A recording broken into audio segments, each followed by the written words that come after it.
Bueno, pues somos todos los que estamos aquí apasionados del retiro, si no, no estaríamos aquí reunidos hasta ahora, ¿verdad? Así que yo creo que va a ser una charla en la que vamos a conectar muy bien, porque nos interesa a todos y nos apasiona este tema, somos auténticos enamorados del Parque del Retiro, como usuarios, como vecinos.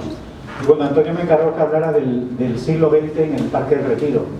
Es un peligro, porque claro, un siglo entero, una charla, pues puedo estar aquí aproximadamente 3 horas si quisiera abarcarlo todo. Así que voy a intentar acortar, fijarme en determinados puntos, voy a hacer un recorrido cronológico de la historia del parque en este siglo XX. Muchos lo habéis vivido en propia persona, sonarán muchas cosas porque habéis sido testigos de ellas, por lo menos del último cuarto del siglo XX. Y a mí me gusta el concepto de Eric Hobsbawm, que es un historiador británico que ya murió, excelente, que él siempre habla del siglo XX como el siglo corto. Él habla del siglo XX comprendido entre la Primera Guerra Mundial y la caída del muro de Berlín. Entonces yo voy a seguir un poco esa cronología porque creo que buena parte de lo que ocurrió en el primer cuarto de siglo en el Retiro, en los años 10, 20, tiene más que ver con el siglo XIX que realmente con el siglo XX. Es decir, es una continuidad de todo lo que se hizo en el Retiro en el siglo XIX. Tenía yo un profesor de historia, a ver si funciona esto. Sí. Tenía yo un profesor de historia que siempre me decía: no hace falta estudiar los libros de historia ni leer nada, coges un mapa o un plano y ya directamente, entendiendo ese plano, puedes llegar a entender lo que ha pasado en un lugar determinado a lo largo de la historia. Entonces, he traído 2 planos, 2 mapas. Este es de 1910, del comienzo de ese siglo corto del que hablamos. Y una cosa que nos sorprende siempre a los que estudiamos el Parque del Retiro es que la estructura del parque, su diseño, su perímetro, prácticamente no ha cambiado en sus casi 400 años de historia. Es decir, si vemos un plano del Retiro, el propio plano de Teixeira del siglo XVII, tampoco difiere demasiado lo que es el perímetro, esa especie de como dicen, son 5, no es cuando son 5 pentágonos, ese pentágono, ¿no?, un poco irregular, ese sigue existiendo. Como veis, en 1910, si hiciéramos ahora un plano igual del Retiro, prácticamente sería lo mismo. No encontraríamos grandes diferencias, con lo cual me ahorraría un poco la charla. Es decir, no ha cambiado nada en el siglo XX el Retiro, pues no lo ahorramos. Han cambiado cosas y las vamos a ver, pero yo creo que el cambio revolucionario fundamental que experimenta el Retiro en el siglo XX es la popularización del parque. Hasta el siglo XIX, hasta 1910, es un parque muy vinculado primero con la realeza durante los primeros siglos, evidentemente, y luego con la aristocracia, con la burguesía, que iba de vez en cuando al parque, por eso se hizo el paseo de coches, para que se exhibieran en el paseo de carruajes, pero que iba al parque un poco esa clase elitista. Lo que cambia un poco en el siglo, no un poco sino mucho en el siglo XX, es que el pueblo de Madrid, digamos, se hace dueño del parque, ¿no? Y el parque se convierte en el corazón de la ciudad, ¿no?, donde ocurren un montón de cosas. Ocurren un montón de cosas porque se establecen negocios en el parque y ocurren un montón de cosas porque los distintos regímenes políticos usan también el parque como plataforma, como vamos a ver, ¿no? Forma parte del siglo XIX, para mí, el monumento de Alfonso XII. Es un claro ejemplo de utilizar el parque, el centro de Madrid, convertirlo en un símbolo de la monarquía. Pero como digo, no hablaré del monumento porque considero que es algo que pertenece más al siglo XIX. Vemos que sigue todo igual, prácticamente la única diferencia es que la Chopera en ese momento seguía siendo un lugar donde había exposiciones, un lugar un poco para albergar eventos, ¿no?, como diríamos ahora. Vemos que la ría de patinar, la ría oriental estaba conectada con el estanque del Palacio de Cristal, pero prácticamente vemos el Retiro tal como lo conocemos hoy en día.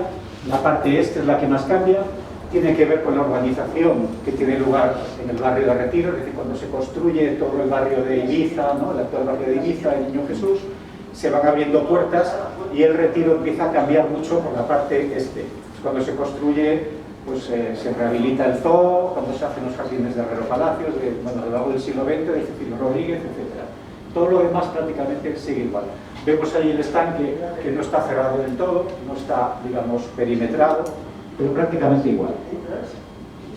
si en cambio nos vamos un poquito antes, al retiro puro y duro de cuando se cede al pueblo de Madrid, cuando el retiro cambia de manos y pasa a ser del ayuntamiento, ahí sí que vemos que todavía no había, o sea, en esos 40 años o 30 años entre que el retiro pasa a ser de la realeza al ayuntamiento, ¿no? Y llegamos a 1910, es cuando ocurren un montón de cosas en el retiro, es cuando en el Campo Grande pues instalan el Palacio de Cristal, el Palacio de Velázquez, y bueno, veis que toda esta zona que allí pone planteles de almendros, pues también ahí es donde se instalan los viveros de estufas. Sigue existiendo el cementerio del Retiro aquí, está aquí señalado, donde está ahora, bueno, cerca de la Chopera, pero bueno, toda la parte de allí, los reservados y tal, también prácticamente siguen igual. Digo que sigue igual porque realmente en el siglo XX no se acometen grandes obras en el Retiro, salvo esa parte oriental que os digo. Lo que sí pasa en el siglo XX es que desaparecen algunos elementos, se pierden. Pero es un siglo más de conservación, de rehabilitación de espacios que un siglo de construcción en el siglo XX. No se acometen grandes obras en el parque. Desaparece en el siglo XX el pabellón árabe que estaba en el estanque del Palacio de Cristal, encima de la actual gruta. Digo desaparece porque prácticamente está desaparecido el telégrafo óptico, que viene del siglo XIX. Ahora, por fortuna, hoy mismo ha salido la noticia, ¿no?, de que van a rehabilitarlo y ha salido unas imágenes del proyecto, no sé si lo habéis visto. ¿No lo habéis visto? Sí, sí, horroroso. Bueno, pero por lo menos se va a hacer, ¿no? Aquí está la montaña artificial con aquel famoso, ¿cómo le llamaban? La máquina de escribir, lo que había ahí arriba, que también pues, desaparece en el siglo XX. Este es, no sé si lo reconocéis, el invernadero que estaba en la Rosaleda. Es un invernadero que se instala a principios de siglo y que en la guerra civil, o después de la guerra civil, desaparece. Dentro del Retiro desaparecido hablo también del Salón de Reinos, del antiguo Palacio del Buen Retiro, porque con el desmantelamiento del Museo del Ejército, pues durante varias décadas ha estado abandonado y sigue abandonado, pendiente de las obras, ¿no?, que está cometiendo el Museo del Prado, ¿no?, para hacerlo parte del museo. En el Retiro desaparecido, si volviéramos a los mapas anteriores, vemos una fuente siempre, que es el ochavado, que es el único elemento original que vemos en todos los planos desde 1633 hasta la actualidad. Esa fuente ochavada es el único elemento de verdad barroco original que queda del retiro originario. Y como bien sabéis, esta foto la tomé cuando había agua, ahora sigue sin agua, ha vuelto a tener muchos problemas de filtraciones y está prácticamente abandonada, desaparecida. No sé si reconocéis esto. Es el embarcadero. El antiguo embarcadero, antes de que se construya el monumento de Alfonso XII. En este caso, es premio para quien sepa además esta imagen de quién es. ¿Y el Laurel? De Laurel. ¿Y el No, Laurel? es un cuadro. Es un cuadro. Es de Pablo Picasso. Sí. Sí. Este cuadro está en el Museo Picasso de Barcelona. Y es un cuadro que él hizo cuando era adolescente y vino a estudiar a Madrid. Iba mucho al Retiro, se escapaba a pintar. Y hay varios, en el Museo de Barcelona, hay varios óleos de él, de esos primeros años de Picasso, en que pintaba algunos elementos del Parque del Retiro. No está firmado, ¿no? Sí, está firmado. Ah, sí. Sí. Es muy pequeñito, ¿eh? O sea, es más pequeño de lo que aparece aquí. Es una tablita muy pequeña. Realmente el original de Lora, habéis dicho, sí, es esta foto, ¿no? Es anterior. Pero bueno, pues por desgracia ese embarcadero se perdió, se construyó en su lugar el monumento a Alfonso XII y forma parte de ese retiro desaparecido. Si empezamos a hablar del reinado de Alfonso XII y la dictadura de Primo de Rivera hasta que llega la Segunda República, yo pongo ahí el reinado con el tiempo que transcurrió ese reinado y hablo del reinado de Cecilio Rodríguez, que es realmente el auténtico monarca del Parque del Retiro en el siglo XX. Como sabéis, tuvo dos etapas.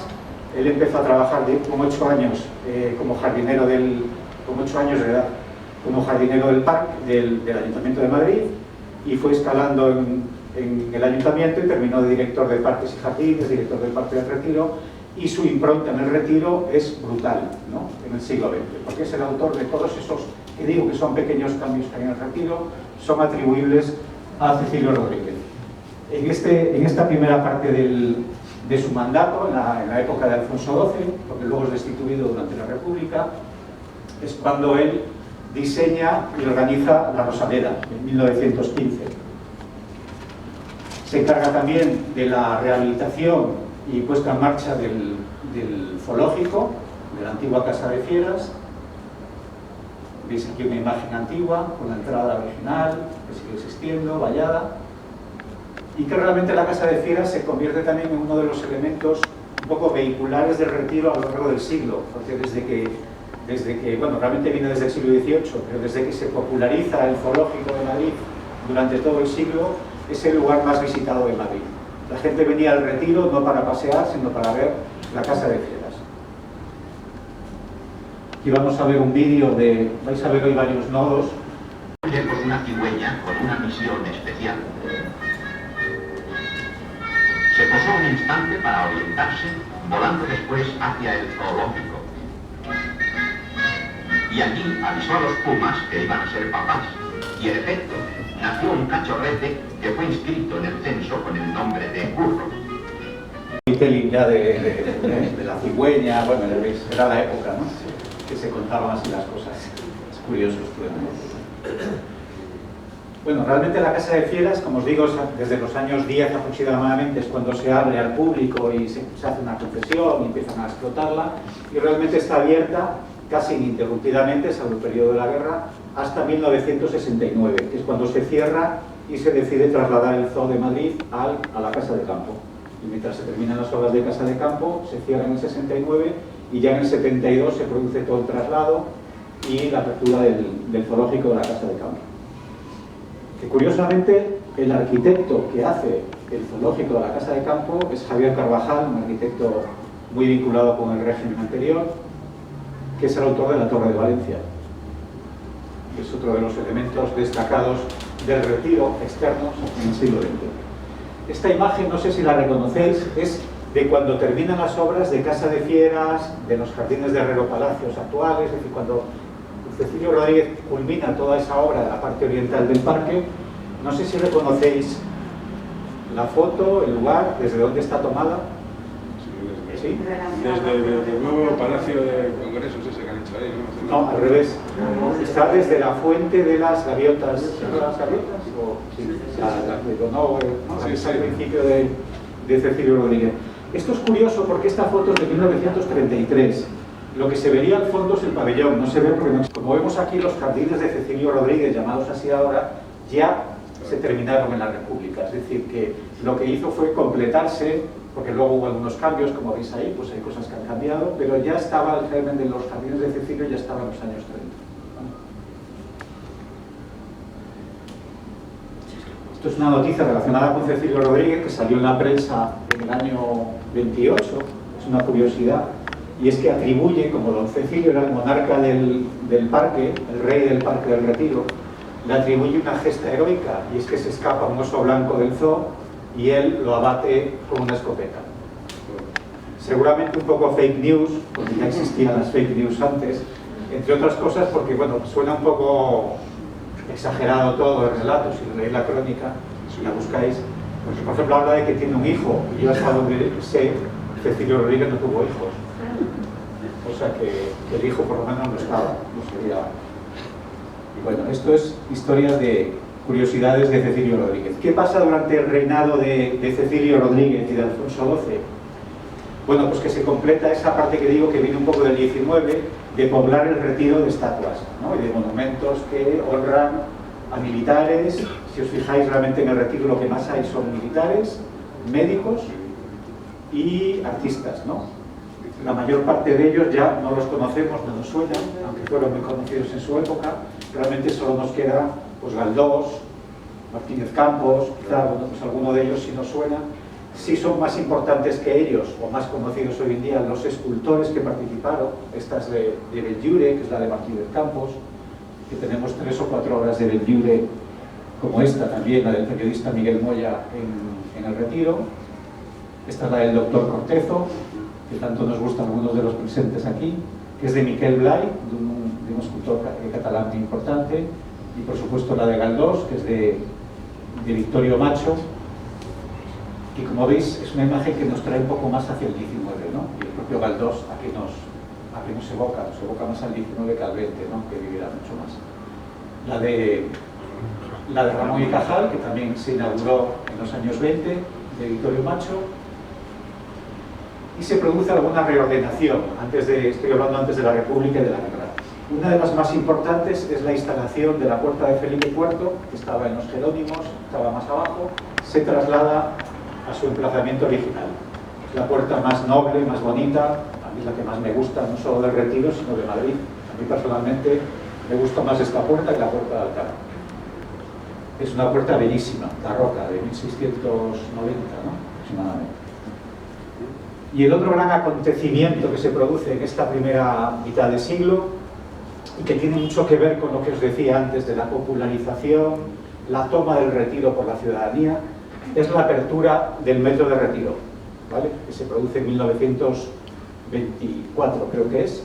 Se abre la estación de metro de Retiro y eso acerca más al pueblo, al parque, y evidentemente influye en un mayor uso del parque, un mayor uso intensivo del parque.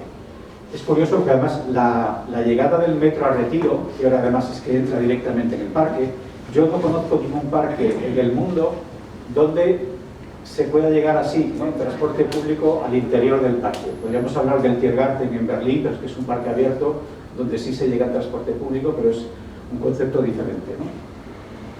Esta es una fotografía original de la estación, ¿no? Decorada con ese estilo tan propio de la época y de Antonio Palacios, ¿no? Bueno, nos instalamos ya en la Segunda República. Es un periodo convulso, evidentemente, en el que suceden cosas en el Retiro importantes, suceden hechos históricos importantes en el Retiro, porque, como os digo, ya era un lugar muy frecuentado, ya era un lugar más frecuentado por el pueblo que por la alta burguesía o por la aristocracia. Esta es una foto del año 30 y ya iniciada la guerra en el 38. Se producen muy pocas inauguraciones ya de monumentos. Es verdad que durante el franquismo y durante la Segunda República se agotó ya el cupo de monumentos públicos en el Retiro. Yo creo que estaba ya tan poblado de estatuas que ya, por suerte, pues ya no quisieron poner más, porque si no luego hubiéramos tenido problemas. Las de la República las hubieran derribado, ¿no? Seguramente, y en cambio las del franquismo, pues ya veríamos en dónde estábamos ahora con ello. Esta es de las pocas que se inaugura, de las pocas inauguraciones que tiene lugar durante la Segunda República, y es la de los hermanos Álvarez Quintero. Un hecho que a mí me parece muy relevante en la Segunda República es la Feria del Libro. Es cuando, en el año 33, se decide que empiece la Feria del Libro en Madrid. Como bien sabéis, el primer emplazamiento es el Paseo de Recoletos, será así hasta el año 67, con la interrupción de la Guerra Civil, evidentemente. Desde el año 33 hasta el año 67 se celebrará en el Paseo de Recoletos. Pero la decisión de empezar con una Feria del Libro, con esta decisión cultural tan importante y tanta relevancia tiene hoy en día, pues se tomó durante la Segunda República. Esa es una imagen de la primera Feria del Libro que tuvo lugar en Recoletos. ¿Qué año has dicho? 33. Pocas mujeres, ¿no? ¿Eh? Ay, sí. Pocas Bueno, mujeres. sí, mucha gente, o sea, ya había, bueno, yo en la Feria del Libro, despertaba mucho interés. Es un momento, ocurre también a finales del siglo XX, de la segunda década del siglo, los años 20, que sigue, tiene continuidad en los 30, y es también la recuperación, la adopción del Retiro por la intelectualidad, por el mundo de la cultura. De hecho, uno de los monumentos que se inaugura en los años 20 es una estatua, un monolito dedicado a Góngora. No tengo aquí ahora la foto, que no sé si lo conocéis, está más o menos por donde, pues, entre la Puerta de Alcalá y la iglesia de San Manuel y San Benito. Ese monumento pequeñito dedicado a Góngora fue promovido por la generación del 27. Entonces empieza a haber una intervención mayor y el Retiro empieza a aparecer en novelas, en poemas, en relatos. Juan Ramón Jiménez habla del Retiro, Pío Baroja habla del Retiro, Cela hablará del Retiro. La intelectualidad empieza a tomar el parque, ¿no? Es algo que ha continuado un poquito hasta hoy.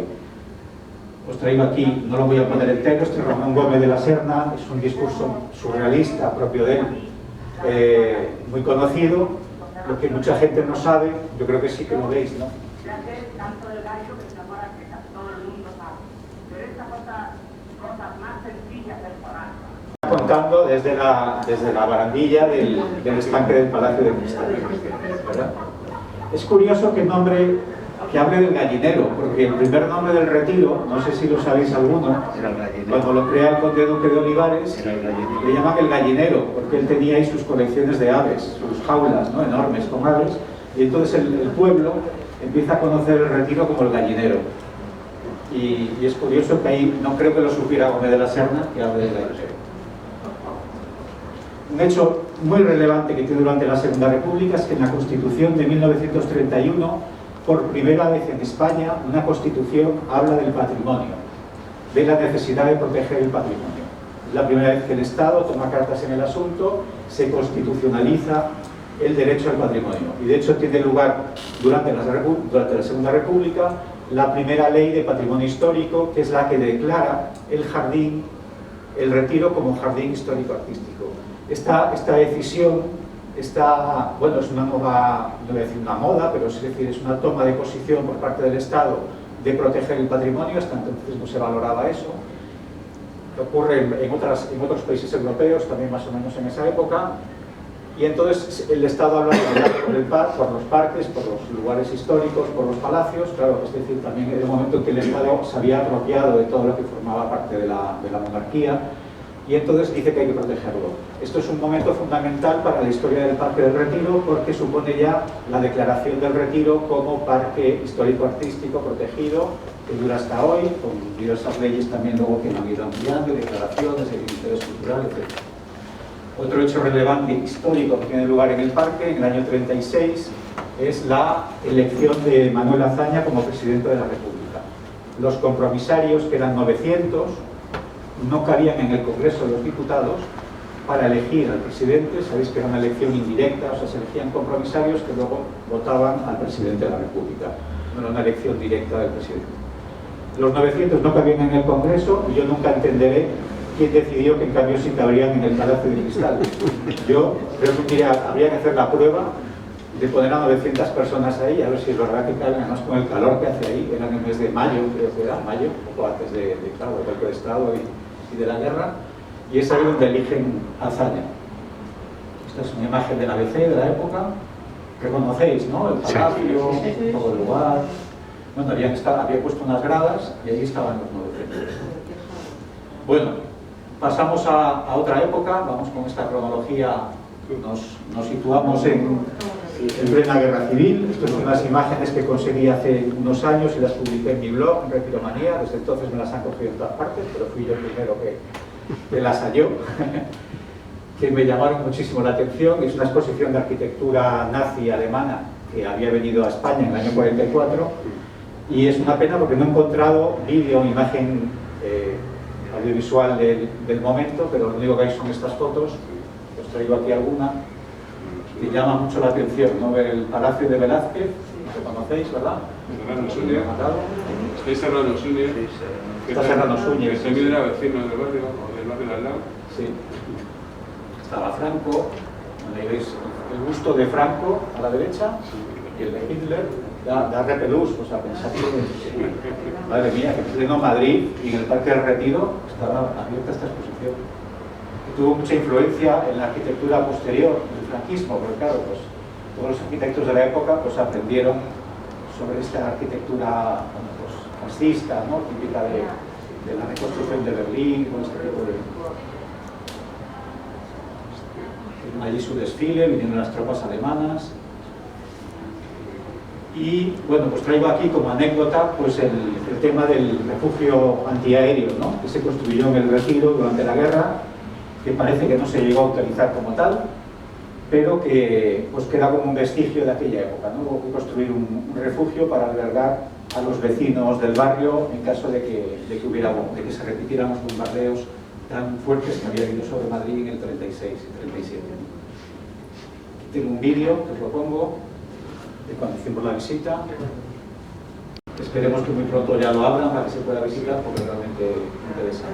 Hay elementos ahí, verjas, cosas que tienen que ver, que quedan ahí abandonadas, es muy curioso, muy bonito. Bueno, bonito y el al corazón. ¿Y por qué no se utiliza nunca? No hizo falta.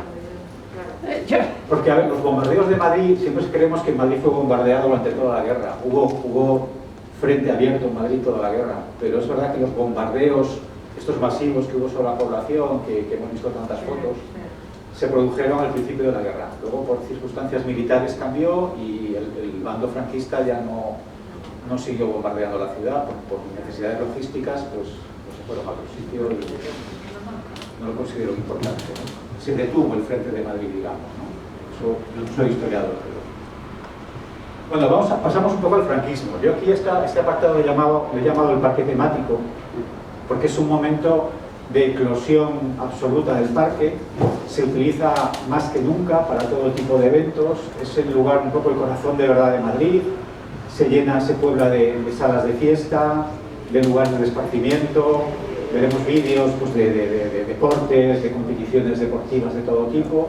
Es asombroso porque si uno repasa los 40 años de dictadura, se da cuenta de la cantidad de cosas que se hicieron. Es decir, era un lugar, un escenario, igual que la Plaza de Oriente lo fue pues, para los actos políticos, pues el escenario ideal para los actos sociales del régimen pues fue el Parque del Retiro. Claro, tenía el paseo de coches, que lo sigue teniendo tan grande, ¿no? Y donde se podían hacer tantas cosas como veremos ahora. La sala pabellón, que así se llamaba, es donde está actualmente la Casa de Vacas. Era una sala de fiestas. Aquí actuaron Marlene Dietrich, y en Florida Retiro igual, pues Polanca. Es donde debutaron todas las tonadilleras españolas cuando eran niñas, Rocío Jurado y Isabel Pantoja. El primer lugar donde cantaron, donde actuaron en Madrid, fue o en Florida Park o en la sala pabellón. Lo recrea muy bien García en la película está Tío Vivo, no sé qué. 1950. Sí, ahí recrea esa época de las salas de fiesta del Parque del Retiro. Ahí veis a Marlene Dietrich cuando llega a Madrid, en olor de multitudes, para actuar en la sala pabellón. Esto es un vídeo curioso, es del Nodo, pero está sin editar y sin poner sonido. Es un vídeo es curioso porque es la peor época de la posguerra, es del año 1941-42. Luego lo miro, porque no me acuerdo muy bien del año, pero es de los primeros años 40 y es un vídeo del ambiente del Retiro. Cualquiera diría que acabábamos de salir de la guerra, que el parque, bueno, que Madrid estaba destrozado, que la gente estaba destrozada. Si veis, claro, un vídeo del Nodo, un vídeo propagandístico, pues veis un poco el ambiente que refleja del parque, de alegría y de... Como veis sonidos, sonido ambiente.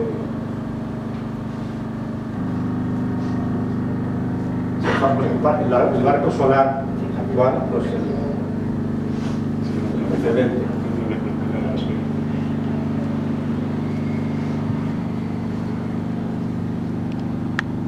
Las barcas del Retiro es algo muy curioso porque la gente se cree que son recientes o de esta época, y las barcas empezaron a alquilar antes de la Primera República, durante el reinado de Isabel II, perdón, es cuando se concede el servicio de alquiler de barcas, 1865 creo que es.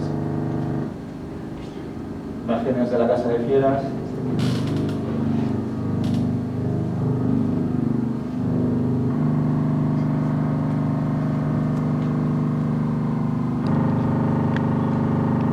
Hay una leyenda urbana de que durante la Guerra Civil los republicanos echaban a los franquistas al foso de los leones para que se lo comieran, al circo romano. Y hay algún documento, hay algún periódico de la época que habla de eso, de personas que murieron devoradas por los leones. Lo que pasó es que a los leones los devoró la población hambrienta, eso sí que pasó.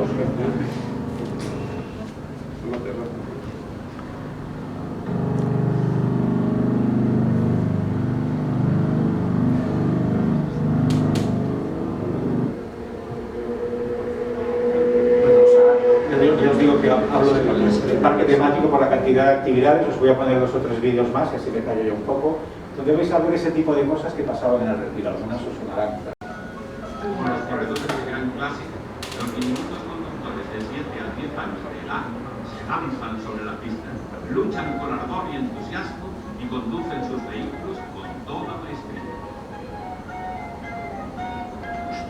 Hay que ver, ¿no? Los nietos de estos, si sabrán que tienen el vídeo del abuelo ganando alguna competición. Bueno, aquí vemos competiciones infantiles que parecen como muy naif, pero es que en el Retiro se celebraron vueltas ciclistas, campeonatos nacionales de motociclismo, no llegó a la Fórmula 1, porque en los años 60 se inauguró el circuito del Jarama, pero hasta que se inaugura el circuito del Jarama, las carreras de motor tenían lugar en el paseo de coches. Salía algún rally del Retiro, yo creo.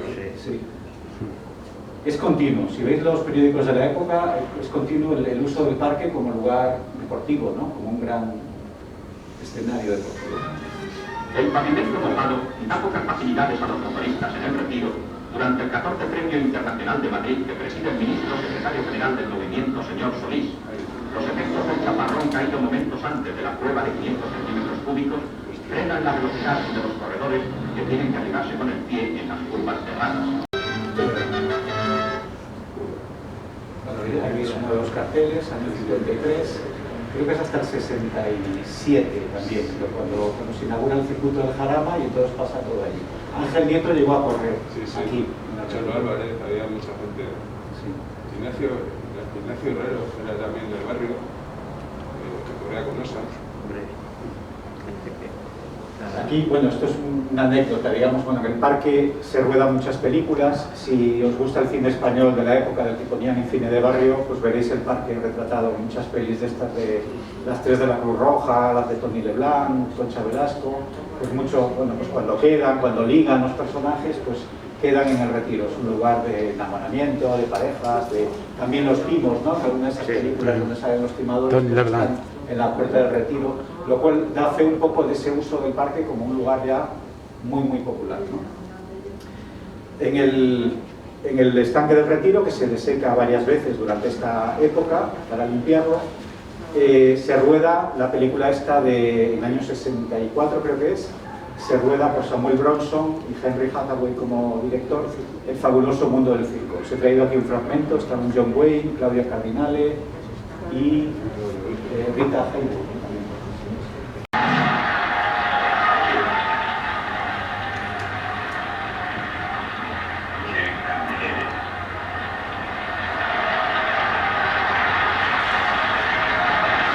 Se convierte en la gran atracción, ¿no? Es el gran lugar que sigue hoy. Muchas de estas cosas que os estoy explicando, también el objetivo es que nos demos cuenta de lo que pasa hoy en el Retiro, de dónde viene, ¿no? Cuando hablamos del uso intensivo, de si la feria del libro tiene que estar, si no tiene que estar, que por qué se han prohibido los maratones, las pruebas deportivas, que empiecen o terminen. Bueno, es que todo esto viene, no es un invento actual, ¿no? Viene de muchos años atrás. De hecho, el Retiro, como bien sabéis, en 1910, el primer campo donde juegan el Atleti, entonces el Atlético Aviación, y el Real Madrid, es el campo de las Ranas, que está en lo que son las tapias del Menéndez Pelayo actuales, a la altura del barrio de Ibiza. Ahí es donde entrenaban y jugaban el Real Madrid y el Atleti. O sea, hay una vinculación del parque con los grandes espectáculos, eventos deportivos, ¿no? Es un vídeo de una de esas veces que se vació el estanque. El Retiro le ha llegado el momento de ser puesto a seco. Algún pez sin vida aparece de vez en cuando entre el musgo helado y el lodo, inmolado por las necesidades de adecentamiento. Tenían objetivos, y adjetivos, lo del líquido, elemento, el desecado, paisaje, recursos, ¿verdad?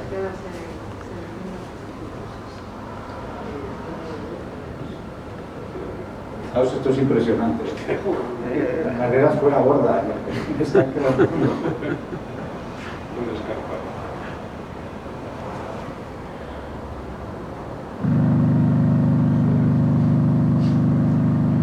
Digo, todos los que estamos aquí, ¿no? Nos gusta tanto el Retiro que vemos estas cosas y decimos, pero qué locura, ¿no? O sea, ¿cómo se podría hacer esto, ¿no? Pero es que algunos los hemos vivido, ¿eh? Algunos los hemos visto. Algunos os acordáis de esto. Sí, bueno, sí. de carreras de traineras más, ¿no? No, esto sí, yo. ¿Tú lo has visto esto? No, eso he montado en moto yo con un amigo que corría en el Retiro que me jorobé los pantalones. Y he pescado también porque hacían cosas de pesca, ¿te acuerdas? Concursos de pesca en el... También. Bueno, ¿No veis que ponen además como en los circuitos lo que ponen encima de las curvas? A esto Balas de paja. Balas de paja. No, y esta especie de puentes, ¿no? Creo que los típicos puentes en los circuitos que pone Pirelli y todo Ah, sí, eso, sí, las pasarelas. esas pasarelas y todo, vamos, como un circuito Sí, sí, de- no, era como Monza. como Monza. Pero patas pinzo. No, pero luego te vas a engañar. Luego sale rompiéndote los pantalones ahí. Ahí como toman las curvas de Ángel Caído, claro, es que es un sitio maravilloso para Sí, hacer claro. carreras de estas, ¿no? Todavía se hacen, ¿no? Los que alquilan los aparatos estos que venden que alquilan ahí en la Torre de Valencia.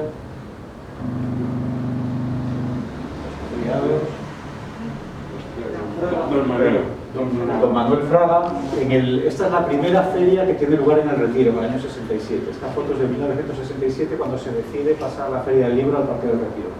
Y desde entonces siempre se ha celebrado en el Retiro, salvo en una ocasión que en el año 89 se buscó otra alternativa para celebrar la Feria del Libro, no sé si os acordáis.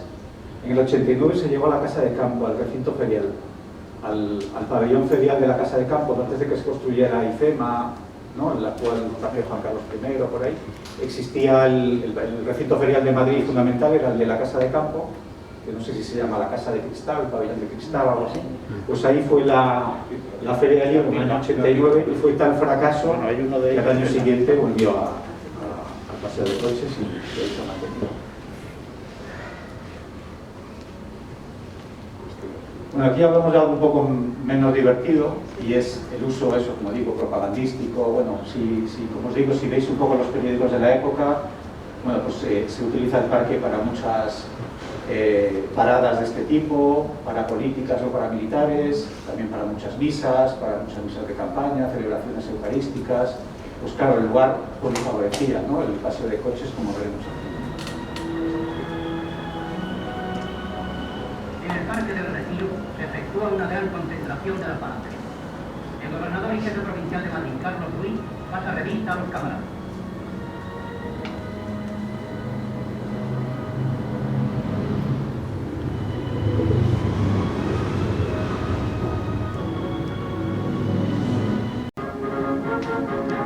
Los falangistas, con las centurias de la vieja guardia y los excombatientes, desfilan como prueba de disciplina y de adhesión al caudillo y al movimiento.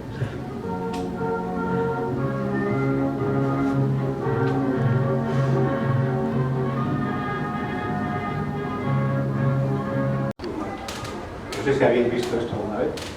No, pero perdona, es que la casa esa bonita que hay al lado de la Torre de Valencia, creo que era la sede de la Asociación Femenina. Ah, ¿Sabes qué casa te digo? La casa bonita que hay. Sí, la bonita. Así estaba. Esa creo que fue la primera. La primera. ¿Cómo se fue la Los cubanos partidarios de Fidel Castro. Y esto para que veáis que no hablo solo de un lado del otro. Uno de los vídeos más curiosos que he encontrado en el nodo de Retiro es el homenaje, en el nodo franquista, el homenaje a los castristas.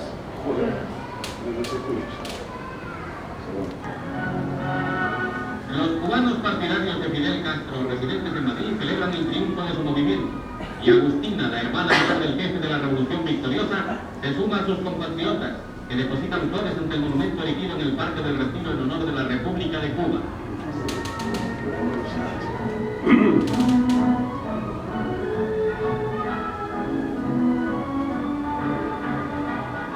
Contrastes, ¿no? Todavía es verdad que hubo esa confraternización al principio y bueno, y luego vimos también Manuel Fraga, ¿no? Gran amigo de Fidel Castro y tal. Bueno, pues Eran gallegos todos. eran gallegos, éramos Eso todos une, gallegos. eso une. Bueno, no, ya voy a terminar. Quería hablar un poquito más de la época democrática, ¿no? Yo creo que es donde se produce una transición, ¿no? O sea, pasamos de esa época de un uso tan intensivo y extensivo del Parque del Retiro.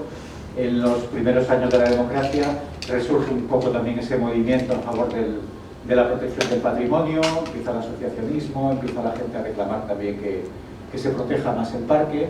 y se empiezan a tomar a lo largo de esos primeros años de la democracia y luego hasta la actualidad medidas conducentes a proteger más el parque. La culminación sería la reciente declaración del Retiro como patrimonio mundial. Como hecho histórico relevante, se produce en el año 79 la aparición del busto de Pablo Iglesias en los jardines de Cecilio Rodríguez. Como veis, los jardines de Cecilio Rodríguez dan muchísimo juego. Han pasado ahí muchas cosas, ¿no? A mí, además, particularmente es una de las zonas del Retiro que más me gusta. Son unos jardines con un diseño muy especial, evoca muchas cosas y es un lugar realmente mágico, diferente, ¿no? Encuentran la cabeza de Pablo Iglesias enterrada, que es la que está actualmente en la sede del PSOE en la calle Ferraz. Había esta cabeza del monumento que estaba en el Parque del Oeste. Bueno, podéis leer por ahí. También hice un reportaje para Retiromanía sobre este tema, interesante. Y para mí el hecho fundamental que tiene que ver con la protección del parque tiene lugar en el año 83. Para mí me parece de los 3 o 4 hitos fundamentales del siglo XX para el Parque del Retiro. Es la prohibición del tráfico rodado, ¿no? Ahora nos parecería impensable que circularan tantos coches, que tuviera semáforos, que el Retiro se aprovechara para cruzar Madrid como si fuera una vía más. Y a lo largo de todo el paseo de coches actual, pues era habitual. Yo de pequeño sí recuerdo eso, el circular y cruzar Madrid, de Atocha a Niño Jesús, en coche. Es en el año 83 cuando se prohíbe, genera una gran controversia, porque en ese momento pues, mucha gente creyó que iba a ser el caos absoluto en el tráfico en Madrid, y no fue así. Es verdad que sí se derivó mucho tráfico a las vías de alrededor, y somos deudores o herederos, o hemos heredado las consecuencias de esa decisión, que era muy buena, pero es verdad que hizo que se circulara por alrededor del Retiro y se formaran esas autovías. En el aparcamiento se aparcaban baterías, fíjate la cantidad de coches que caben ahí. Sí, se aparcaba. De hecho, primero se prohibió días laborables, luego se permitió seguir aparcando en fines de semana y luego ya finalmente ya se prohibió todo, aparcar y pasar. En su club, la cooperativa del Esto es un vídeo previo celebra la fiesta de su patrón San Cristóbal. La procesión va precedida por una pues de esos actos que había también con los bomberos, con los taxistas, con los distintos oficios de Madrid, de los funcionarios madrileños, pues siempre había algo parecido. Se sigue haciendo, ¿no? El acto de la policía municipal el día de su En el paso de coches del patrón. Retiro, y tras la misa a la que asistieron los taxistas madrileños con sus familias, se procede a la bendición de 800 coches del servicio público y de 1.300 automóviles oficiales y particulares. En el año 89 se produce otro hecho muy relevante y es la adscripción del Palacio de Cristal y Palacio de Velázquez al Museo Reina Sofía. Es también un hecho muy importante para el Retiro porque significa que se puebla con dos espacios museísticos muy relevantes, con continuas exposiciones y además con exposiciones muy relevantes también, ¿no? O sea, estamos hablando que hasta el día de hoy, aunque algunos puede que no entiendan o no les gusta el arte contemporáneo, pero las instalaciones que se hacen de forma expresa en el Palacio de Cristal, hay muy pocas en el mundo lugares donde se hacen ese tipo de performance, de instalaciones ad hoc, pensadas para un espacio.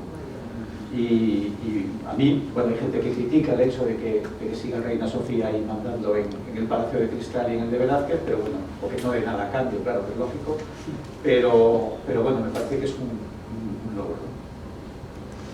En el año 93 es cuando se produce la declaración de árboles singulares en la Comunidad de Madrid, se aprueba la ley que establece que hay una serie de árboles singulares a proteger. Y bueno, pues ahí por toda la Comunidad de Madrid, el más importante de todos ellos, porque además es el más antiguo, es el Ahuehuete del Retiro. Y se completa también en democracia el cierre del parque.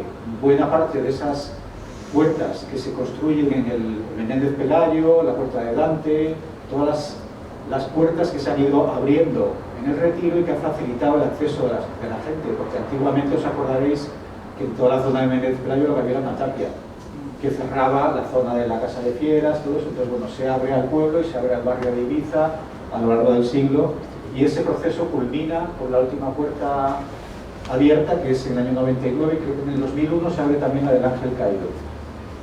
Bueno, estaba abierta, pero se construye una más bonita, ¿no?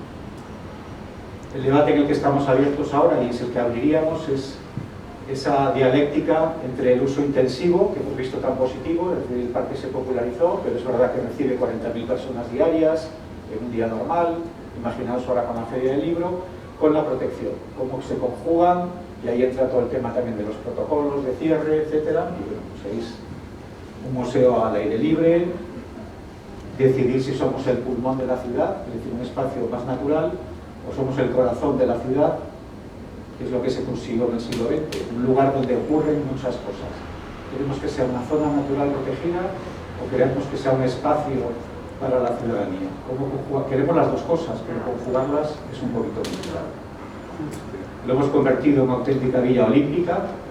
Esta foto es del primer maratón que hubo en Madrid, en el año 77. Y desde entonces todos terminaban o empezaban en un retiro. Como bien sabéis, hace ya unos años que se decidió que ya dejaran de pasar por aquí.